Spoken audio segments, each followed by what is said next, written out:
ಮಾಹಿತಿಯನ್ನು ತಿಳ್ಕೊತೀರಿ. ಆಲ್ರೆಡಿ ತಿಳ್ಕೊಂಡಿರೋದೇ ಸಂವಿಧಾನ ಅಂತಂದ್ರೇನು, ಸಂವಿಧಾನದಲ್ಲಿ ಎಷ್ಟು ಹಕ್ಕುಗಳದಾವ, ಎಷ್ಟು ಮೂಲಭೂತ ಕರ್ತವ್ಯಗಳದಾವ ಅರ್ಥ ಮಾಡ್ಕೊಂಡಿರಿ. ಹೌದಾ?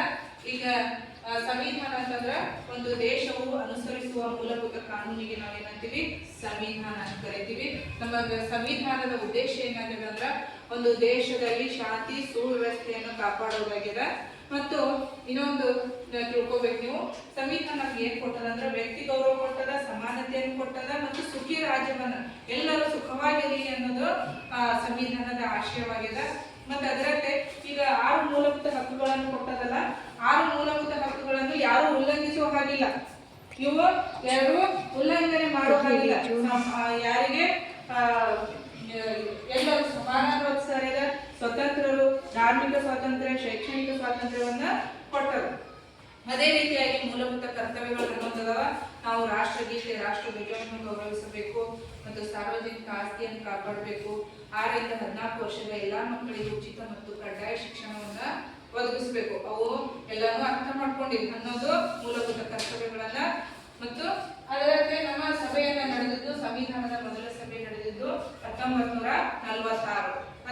ಅದರಲ್ಲಿ ಈ ಸಭೆಯಲ್ಲಿ ಪ್ರಥಮ ಸಭೆಯಲ್ಲಿದ್ದ ಸದಸ್ಯರ ಸಂಖ್ಯೆ 299. ಅದರಲ್ಲಿದ್ದ ಪ್ರಥಮ ಸಭೆಯಲ್ಲಿದ್ದ ಮಹಿಳೆಯರ ಸದಸ್ಯರ ಸಂಖ್ಯೆ ಅಂತಂದ್ರ 15. ಮತ್ತೆ ಅದರಲ್ಲಿ ಪ್ರಥಮ ಸಭೆಯಲ್ಲಿ ಭಾಗವಹಿಸಿದ ಕನ್ನಡಿಗರು ಯಾರ್ಯಾರಂತಂದ್ರ ಕೆಂಗಲ್ ಹನುಮಂತಯ್ಯ, ಎಸ್ ಈಜಲಿಂಗಪ್ಪ.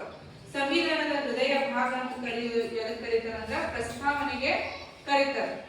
ಓಕೆ, ಈಗ ನಾ ಕೆಲವೊಂದು ಕ್ವಶನ್ ಕೇಳಿ ಉತ್ತರ ಹೇಳ್ತೀರಿ. ಓಕೆ, ನಮ್ಮ ಸಂವಿಧಾನವನ್ನು ಬರೆದವರು ಯಾರು ಹೇಳಿ. Very good. ನೆಕ್ಸ್ಟ್, ಸಂವಿಧಾನ ಸಭೆಯ ಅಧ್ಯಕ್ಷರು ಯಾರು?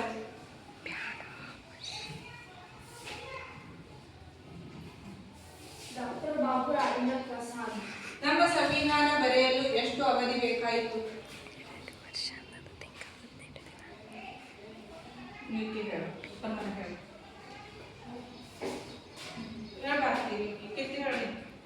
ಎಷ್ಟು ಅವಧಿ ಬೇಕಾಯಿತು? 2 ವರ್ಷ 11 ತಿಂಗಳು. 2 ವರ್ಷ 11 ತಿಂಗಳು 18 ದಿನಗಳು ಬೇಕಾಯಿತು ನಮ್ಮ ಸಂವಿಧಾನ ಬರೆಯಲು. ಹೌದಾ? ಅರ್ಥ ಆಯ್ತು? ಓಕೆ. ಭಾರತದ ಪ್ರಥಮ ಪ್ರಧಾನಮಂತ್ರಿ ಯಾರು? ಗುಡ್. ಮೊದಲ ಸಾರ್ವತ್ರಿಕ ಚುನಾವಣೆ ನಡೆದಿದ್ದು ಯಾವಾಗ? ಸಾರ್ವತ್ರಿಕ ಚುನಾವಣೆ ನಡೆದಿದ್ದು ಯಾವಾಗ? 1951 ಮತ್ತು 52ರಲ್ಲಿ ಪ್ರಥಮ ಸಾರ್ವತ್ರಿಕ ಚುನಾವಣೆಯನ್ನು ನಡೀತದ. ನಮ್ಮ ಸಂವಿಧಾನವು ದೊಡ್ಡ ಮತ್ತು ಲಿಖಿತ ಸಂವಿಧಾನವಾಗಿದೆ. ಅದರಂತೆ ಗಣರಾಜ್ಯವನ್ನು ಘೋಷಣೆ ಮಾಡಿದೆ. ಮತ್ತೆ ಜಾತ್ಯತೀತತೆ, ಜಾತಿ ವ್ಯವಸ್ಥೆಯನ್ನು ಖಂಡನೆ ಮಾಡಿದೆ. ವಯಸ್ಕ ಮತದಾನ ಪದ್ಧತಿಯನ್ನು ಜಾರಿಗೆ ತಂದಿದೆ. ಓಕೆ, ಎಲ್ಲರಿಗೂ ಪಾಠ ಆಗ್ತಾ ಇತ್ತು? Thank you.